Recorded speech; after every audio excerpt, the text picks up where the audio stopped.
have to leave Cairo and go deeper into the desert to discover a treasure of ancient Egypt.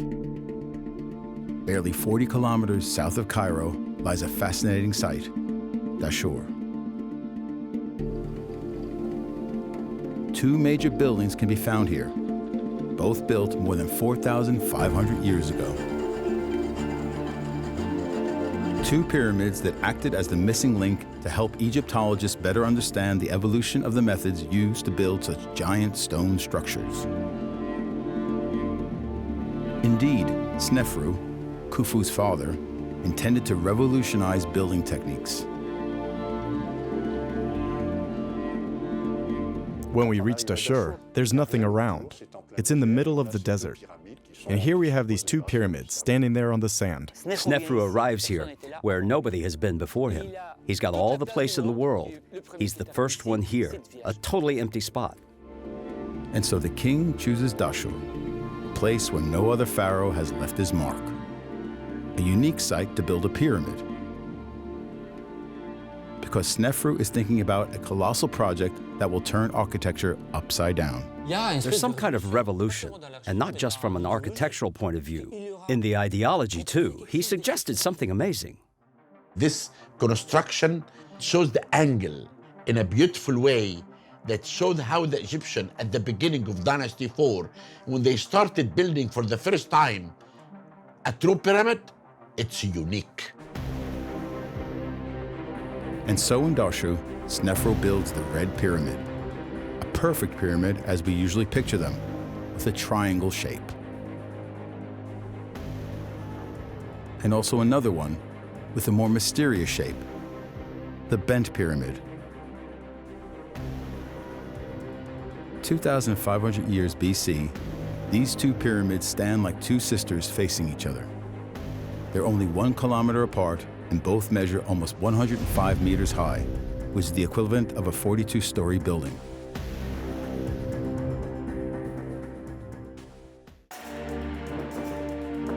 To try to understand how Snefru's architects started the project, the Egyptian authorities gave a special authorization to film the area from the air.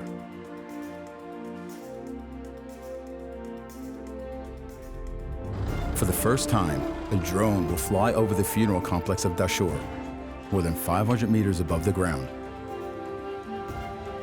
This is the only way to fully uncover this massive site.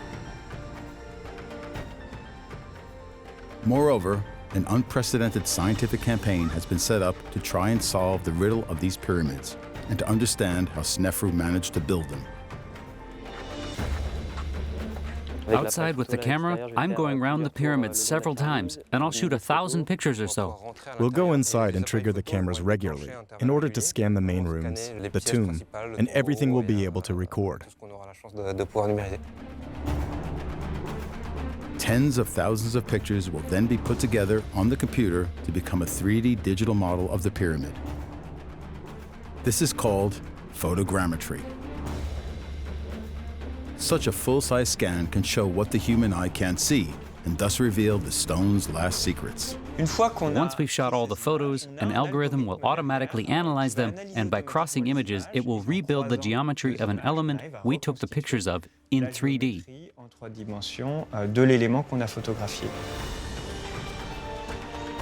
Much like a radioscopy, the experts use the drone to cover the whole area.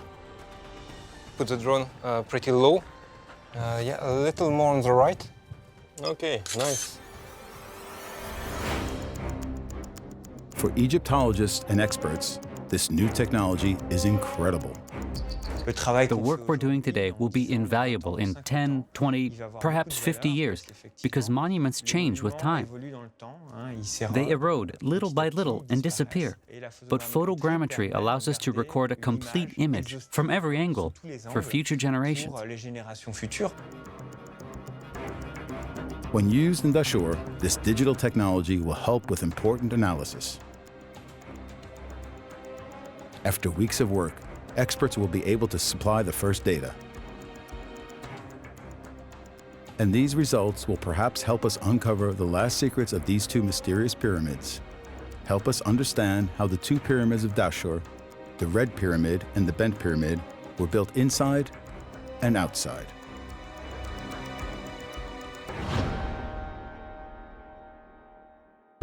But while waiting for the results of the photogrammetric analysis, a closer look at the two pyramids in Dashur already shows clearly that Snefru intended to revolutionize architecture.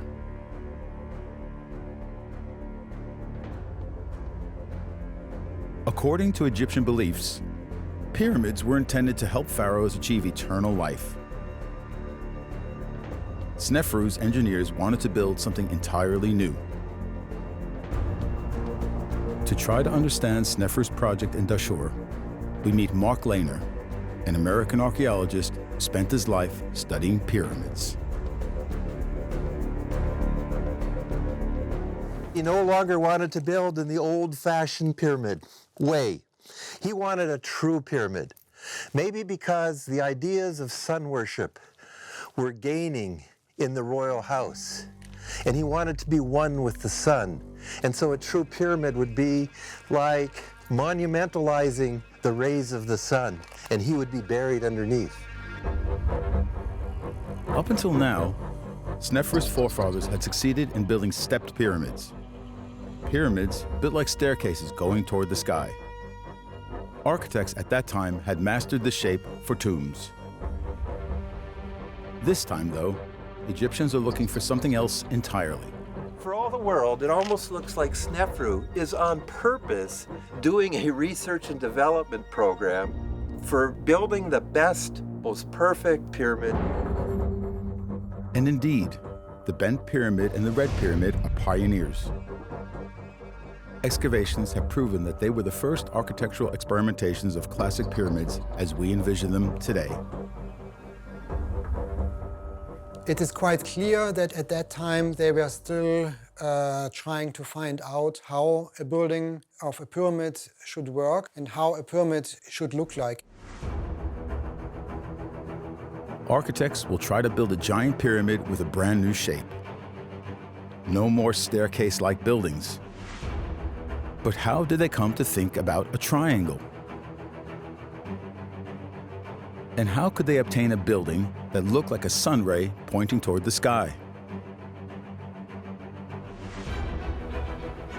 It seems they started with quite a sharp angle, around 60 degrees. Nobody knew what a true pyramid should look like. So he started here with a pyramid we think smaller than this at about 60 degrees. And so they started very steep. But the challenge is tricky. The pyramid has to look like a sun ray pointing toward the sky. During excavations, Egyptologists have found the proof of this sharp 60-degree angle. Meaning Dashur was some kind of testing ground. This is where Egyptian architects tried to create the triangular pyramids that we know today, the famous pyramids of Giza.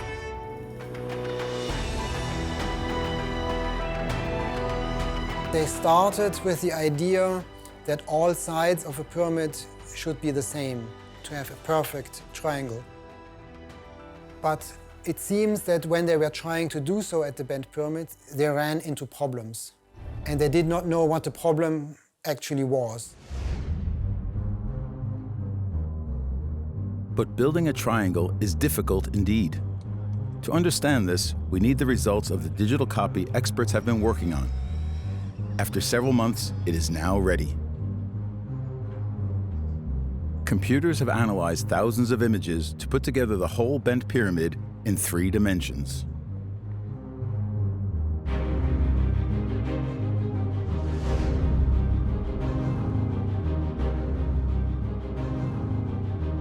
Thanks to photogrammetry, ancient Egypt specialist Frank Monnier discovers construction flaws that are immediately obvious. These flaws right here, we can see them clearly for the first time thanks to photogrammetry. If we zoom in on the upper part, we see foundations that look like waves. Here, for instance, the blocks are leaning quite a lot in order to try and compensate for the blocks next to them. Nothing is straight. Thanks to photogrammetry, we can really understand what happened. It's obvious that these stones have been placed with haste, meaning the construction was completed as fast as possible.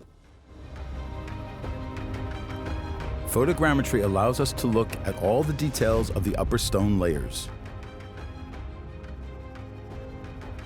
The same stones we can see at the bottom of the pyramid. These drone-made shots help us to understand for the first time why the monument was about to collapse. We noticed that some blocks are very high, for instance, and then right next to them are piles of shorter blocks. It's as if several teams had been working in their corner, in a rush, trying to compensate the differences in height. To find more clues that could explain such instability, archaeologists also focused on the ground itself, and they have some doubts regarding the strength of the foundations. They also started right on the desert surface, not on bedrock, solid stone, but, on a surface of clay and gravel. And the evidence is that they were having problems with the pyramid slipping and cracking. The foundations aren't strong enough.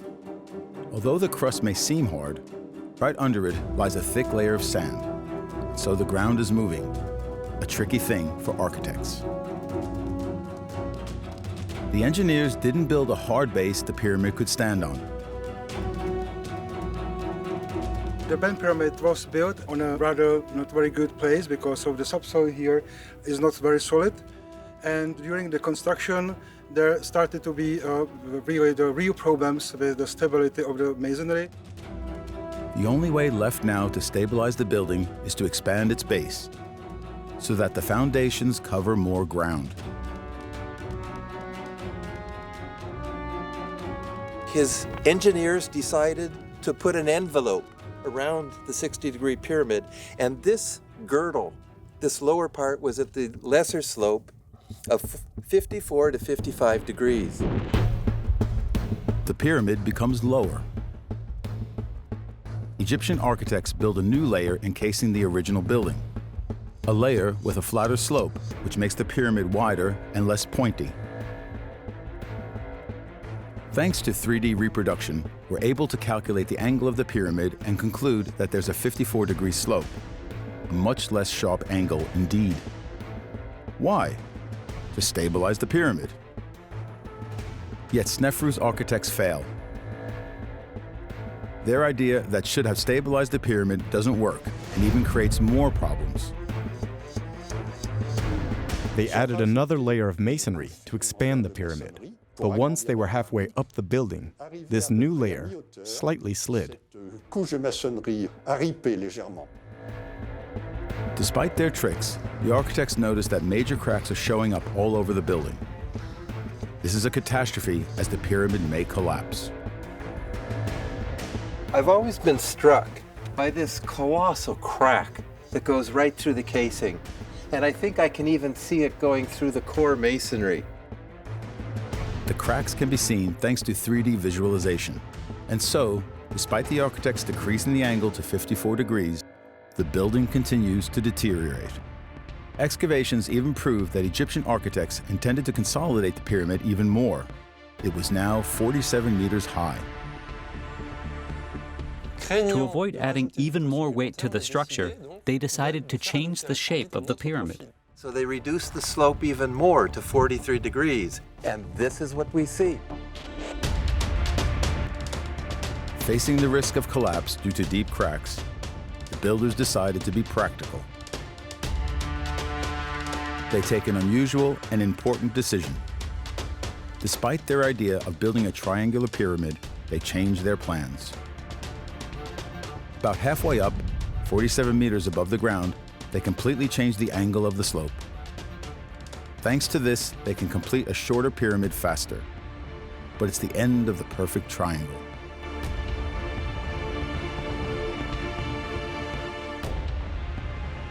This photo is very well showing the whole situation. The relations of the monuments. Here we can see the bend, the line which is dividing the face with higher angle and lower angle. The digital reproduction helps visualize the breaking point Egyptians created on the pyramid like never before. And photogrammetry helps confirm the 43-degree angle as well.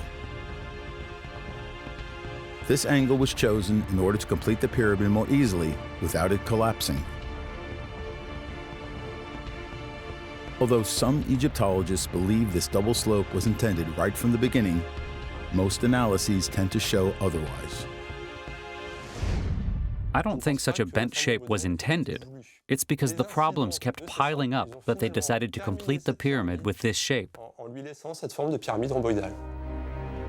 To finish this pyramid with the angle that you see in the bottom part would not have been possible.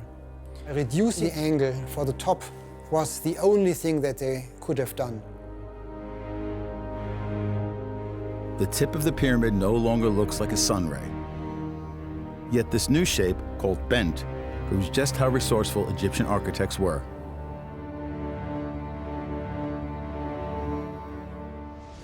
They had an extraordinary ability to adapt.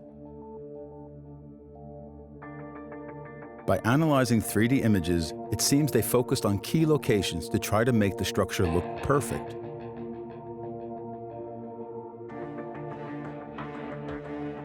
When we look at the upper part, we see that they made sure the sides were flat, and the edges are straight too. So they clearly did a good job making sure the structure wouldn't collapse. They actually understood that they didn't need the foundations to be perfectly flat for the structure to hold. And despite a curious shape, the calculations ended up being accurate, since the bent pyramid still stands 4,500 years later, impressive and majestic. Yet beautiful as it may be, many experts consider it to be the result of the problems coming up during construction. Another proof of that is that architects deemed it unstable and went on with another project. Indeed, Snefru started a new work, the Red Pyramid. Architects didn't go very far to start the new building. They simply changed the building site to 1 kilometer away. This time, though, they seem to know what they're doing. It seems Egyptians at the time had decided what shape the building would have. And one of their goals was to prevent any kinds of cracks, such as those in the bent pyramid. This new project started with the same objectives as before, the same shape, the same dimensions, but with the use of techniques that were tried and reliable. Probably because of these problems with stability, he started to build a red pyramid. Architects are still keen on building a triangle, but also what experts call a smooth-sided pyramid, which means a pyramid whose sides follow a straight line without any angles breaking it.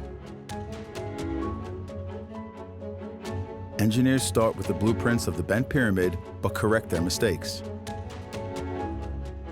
First, the foundations. This time, they won't build directly on sand.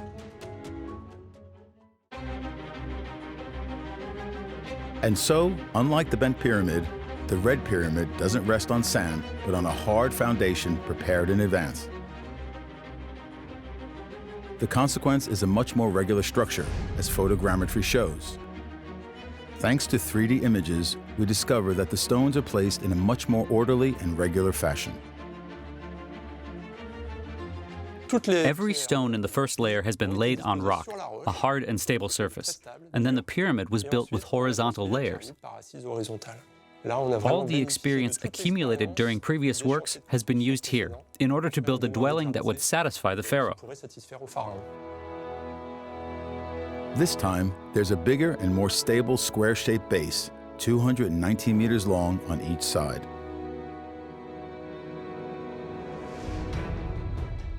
Another problem in the bent pyramid was the starting angle. 60 degrees was too sharp and made the structure unstable.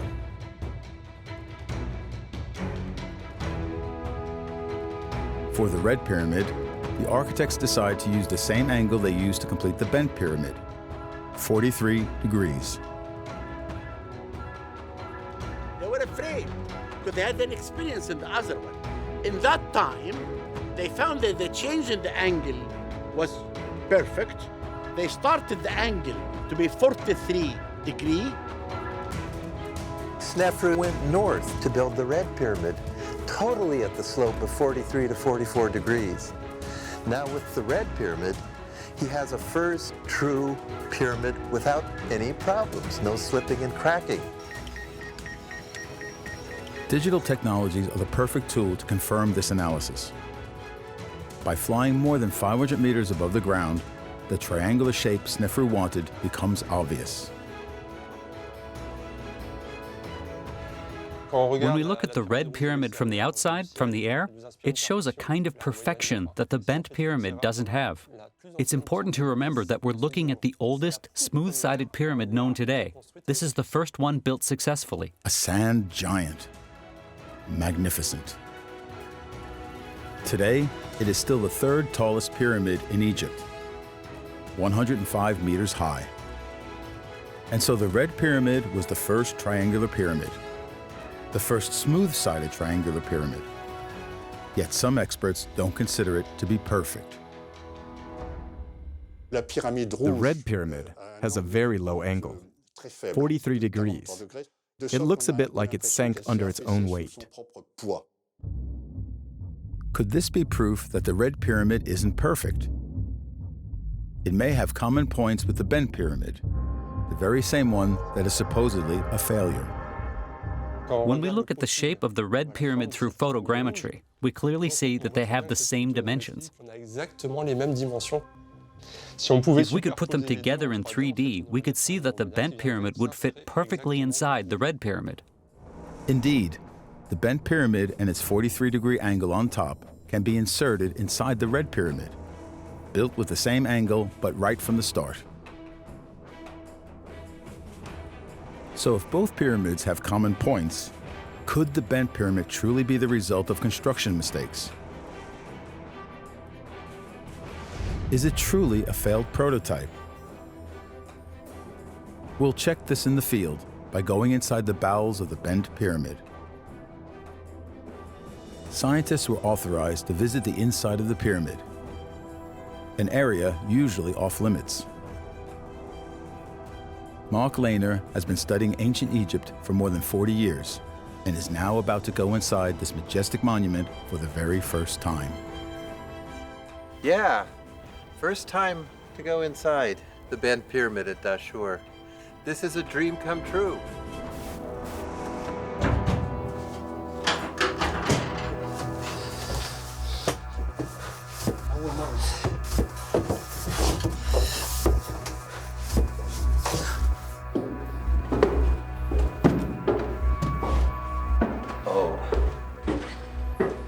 After 20 minutes spent crawling inside the pyramid, Mark Lehner finally reaches the inner sanctum, the burial chamber.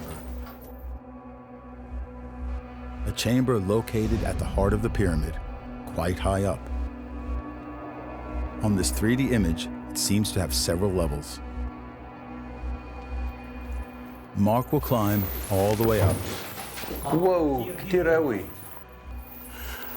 Okay, Syed. Are you okay? We have to look at the chamber from above. The first thing he notices are the huge tree trunks. This is absolutely amazing. I see these timbers from the time of Snefru still in place, bracing the walls.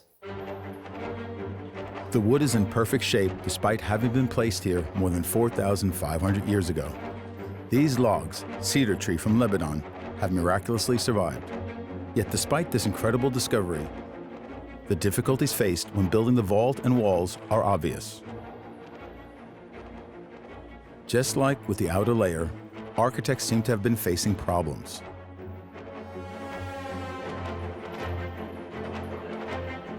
If you can see the individual blocks through all the bats that are flying about, you see there's a cross piece, a bracing log up there. Could these logs have been added to strengthen the building? Looking at the vault, it's not strange to wonder whether these logs are here to support the structure. The higher chamber is in bad shape. For a long time, we thought wood had been added to strengthen the chamber so it wouldn't collapse. But this theory doesn't really hold. So this wooden frame isn't here to consolidate the pyramid then. To answer this question, archaeologists now have access to a digital copy of the inside of the mysterious pyramid.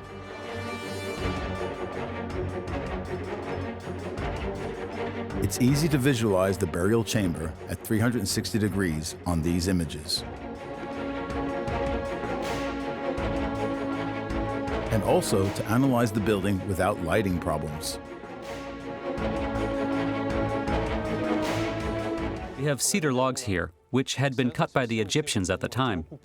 And so if these logs in these places were removed, then it's obvious that their function wasn't to strengthen the building, but rather to help the building process. Yet the damage in the burial chamber of the bent pyramid is obvious. Thanks to 3D images, it's possible to study the burial chamber like a radioscopy and determine whether such damage is solely due to a faulty construction. This new method of visualization allows researchers to uncover new elements. First of all, the chamber itself looks like a pyramid. What kind of a shape do you want to give a chamber inside a pyramid? So what you actually see here, an interior space that actually fits to the design of a pyramid, the negative of a pyramid. So Egyptians were not only trying to give a triangular shape to the outside, but also to the inside of the pyramid. Yet here again, the shape isn't perfect. Thanks to photogrammetry, we really understand what happened. We can see that the whole structure is trying to balance itself. Stones fall off, crack, and a dome appears. That's what happens in caves as well. We see that the wall was carved again, but the process is natural and not everything has been carved a second time. So a change in the structure weakened the chamber. But what happened exactly? When looking at this 3D view, it seems the architects knew precisely what they wanted to build. It's like being inside a cave. Everything fell apart. But that's a problem with the building material. The craftsmanship itself was flawless. And so digital reproduction proves that the bent pyramid has not only been plagued by mistakes in the building process, but also by internal issues. There's a clear erosion of the limestone inside the burial chamber. Thus, the study of the inside of the bent pyramid supports the idea that it is a failed attempt and that the red pyramid would be Snefru's successful work. Yet to confirm this theory, archaeologists decided to examine the inside of the red pyramid as well. Pyramid that seems perfect and even. But is that so inside too? Egyptologist Vasil Dobrev will guide us inside a pyramid that is much easier to access than the bent pyramid. First conclusion, the 3 chambers are much bigger.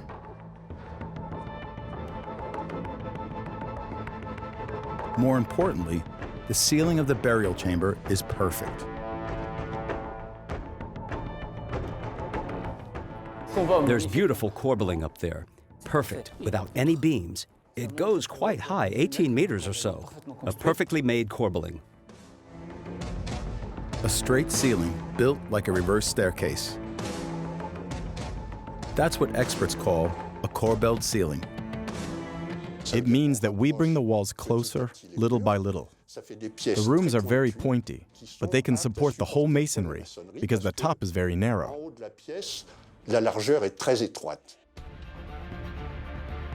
Thanks to photogrammetry, we can go below the pyramid and discover for the very first time what the chambers look like from the outside. There's no more doubts or changes here. Whereas when comparing with the bent pyramid, we can see lots of hesitations. The processes aren't complete. We can see how perfect the corbelling is. It's really clean, like it was made with a laser. The corbelled ceiling is perfectly made this time, we also notice that the triangular shape of the outside of the pyramid is found inside the chambers as well.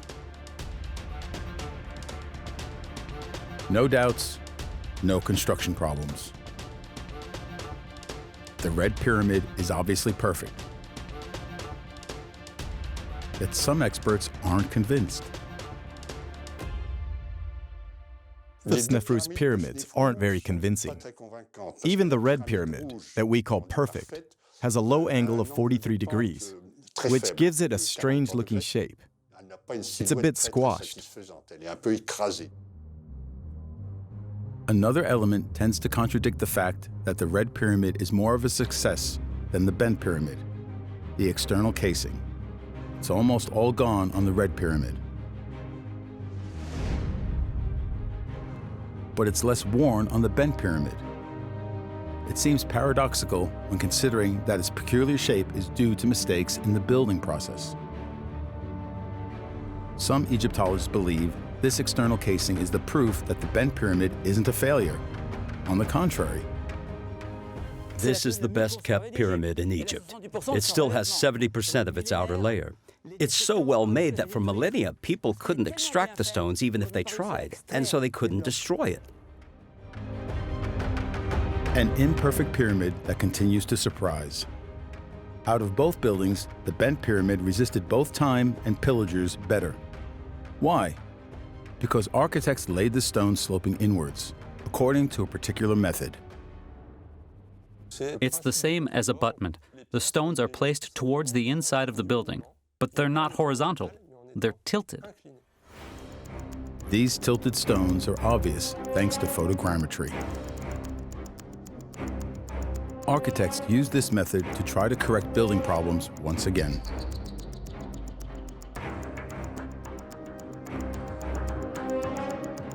They probably thought it increased the stability, almost like a leaning retaining wall. It's clear that they're changing their methods. The technique hasn't been used for the Red Pyramid, though, since it didn't have the same stability issues. The difference in the methods used tends to prove that the Egyptians tried to improve their methods. It becomes quite obvious when looking closely at the outer shell of the Bent Pyramid. Well, you can see here, already at the bottom of the Bent Pyramid, they have cracks and chips fall off. You can actually see how they're working it out and where they're making mistakes. And so they're squaring off the break, and they would have put a little patch in there that would have fit. Almost like patching your jeans. They were having difficulties. They were not so skilled. They didn't have the generations of experience yet. And you can actually see the human hand, and you can see how it's practicing and reaching for that perfection. These excavations confirm that there has indeed been an evolution in the construction methods. During their search on the Red Pyramid, experts discovered cladding leftovers under the sand. A very smooth and regular cladding, expertly crafted. Thanks to a 3D view, we can see how well carved the blocks are. All stones have a similar size. There aren't any patches. The Egyptians didn't make the same mistakes as with the Bent Pyramid. They managed to improve their stone carving techniques. The photogrammetry shows us what's left of some cladding blocks on the east side. We clearly see the horizontal layers. Everything is straight. It's like reaching a certain architectural perfection in pyramid building during the Old Kingdom.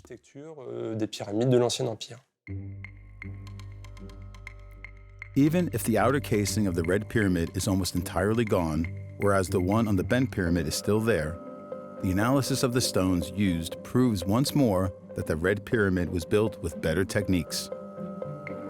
So yes, we don't have the outer casing for the most part, but where we have it, it looks better, the blocks look bigger, the joinery is finer. Everything suggests, it's no one thing that proves anything, but everything, all the evidence, all the material evidence suggests that was the practice pyramid, and this became the near-perfect pyramid.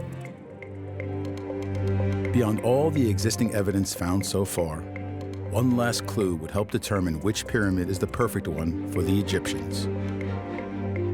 If it is the Red Pyramid, it means that King Snefru would be buried here. Yet despite numerous excavations, his sarcophagus has never been found inside the burial chamber. We looked for the sarcophagus inside the ground. That's why we dug 5-6 meters deep in order to go inside the monument. But we didn't find anything. No sarcophagus.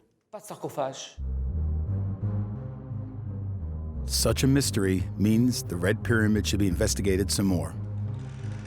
Yet experts often consider such a perfect pyramid much less interesting than the strange bent pyramid. The Red Pyramid is often perceived as a simple pyramid without any mysteries. But it's not that simple. The fact there's no sarcophagus is of course important, but there's something else that indicates that the Red Pyramid may be more complex than it seems. There's something much more curious. There's a corridor leading to the upper chamber. It seems to be the regular access to the chamber. Yet a closer look at this corridor tells us that it didn't exist initially. Mark Lehner is also wondering about this corridor, as its dimensions aren't consistent. You see how the stones here belly out, and all along you see this unfinished work, and especially at the beginning of the corridor, because they haven't finished dressing this side or the other side. You can see again the marks of their pointed chisel. Because they didn't finish that, here at the bottom, that's very narrow indeed, 85 centimeters. And that's an interesting observation. And if Snefru, if he was buried in a stone sarcophagus, they had to put that stone sarcophagus in the room before completing the pyramid, or that sarcophagus had to be small enough to get through this corridor. To better determine whether this corridor was built right from the start and understand its surprising shape, experts studied it through photogrammetry. And their conclusion is that it was indeed modified. We can see that the corridor was built in 2 steps. The ochre part was dug during the antiquity, whereas the gray part, the lower part, was built during the 19th century. It was dug in a much rougher way by those who dug inside the chamber's floor. And so the lower part was built during the 19th century to look for the sarcophagus. But what about the ceiling of the corridor? It doesn't seem to have been built by the architects of the pyramid, and photogrammetry confirms this hypothesis. There's a major detail here. The seals follow the length of the corridor, which means that it hasn't been built. It's been drilled. It means that the so-called burial chamber was initially built without any entrance. The Red Pyramid seems to hold many more mysteries. Experts find the access to the burial chamber rather strange. Perhaps the pyramid isn't as perfect as expected. In this corridor, for instance, one vital element usually found before burial chambers is missing: a portcullis. Protections that would seal the entrance to the chamber, like a bulletproof door. Some experts believe portcullises are essential. If it is indeed a burial chamber, there should be a portcullis. 1, 2, 3. But it was never intended. It's not part of this monument.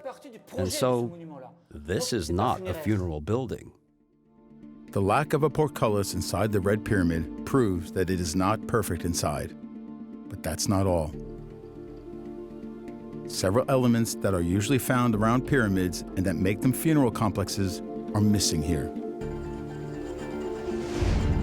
such as an outer wall, a small pyramid called satellite pyramid, or tombs. None of these can be found near the Red Pyramid. Some experts see this as proof that it wasn't picked as King Snefru's tomb by the Egyptians.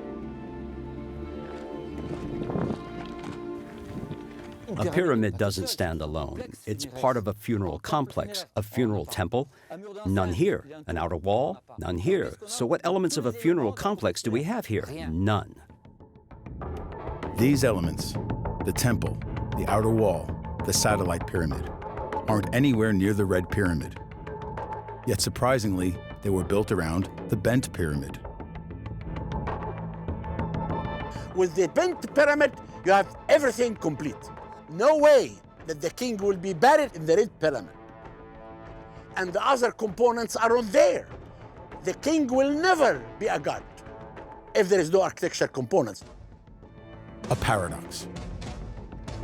Could the Bent Pyramid, whose burial chamber seemed to have faced many construction problems, be Snefru's tomb after all? Most experts remain careful and think it's impossible to tell for sure. Whether he wanted to be then buried at the Bent Pyramid, whether in the Red Pyramid, whether this was then changing even several times, and where he finally was buried, we have actually no idea.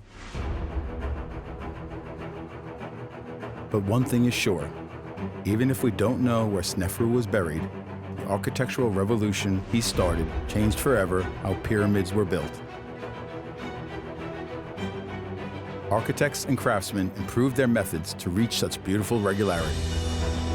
And for the first time, Snefru managed to build colossal monuments.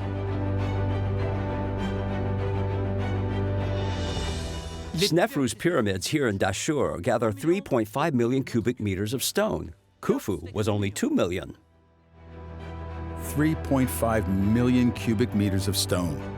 Snefru built the equivalent of 9 Eiffel Towers, a monumental endeavor. Snefru, he is the pyramid builder par excellence because he's building pyramids on a bigger scale even than Khufu's Great Pyramid at Giza. If you add up the volume of all his pyramids, it exceeds that of Khufu. The two pyramids in Dashur were the missing link to understand the architectural evolution between the old stepped pyramid, built like staircases, and the pyramid like this one, which is one of the 7 wonders of the world, Khufu. Khufu, the son of Snefru, learned in the field. He learned from his father's mistakes and could directly tell the shape, slope, and height he wanted for his tomb.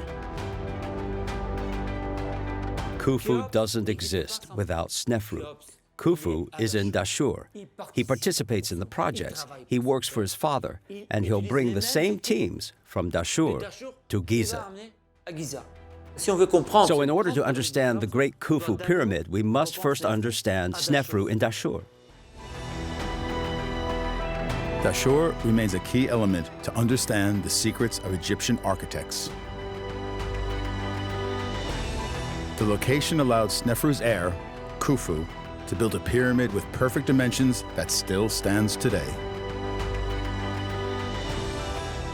Thanks to the Red Pyramid and the Bent Pyramid, Egyptologists have discovered the missing link to explain the evolution of the pyramids. And thanks to Technology 2.0, the theories archaeologists had regarding the shape of both monuments and the building of burial chambers have been expanded. Yet one mystery remains. Where has Pharaoh Snefru been buried?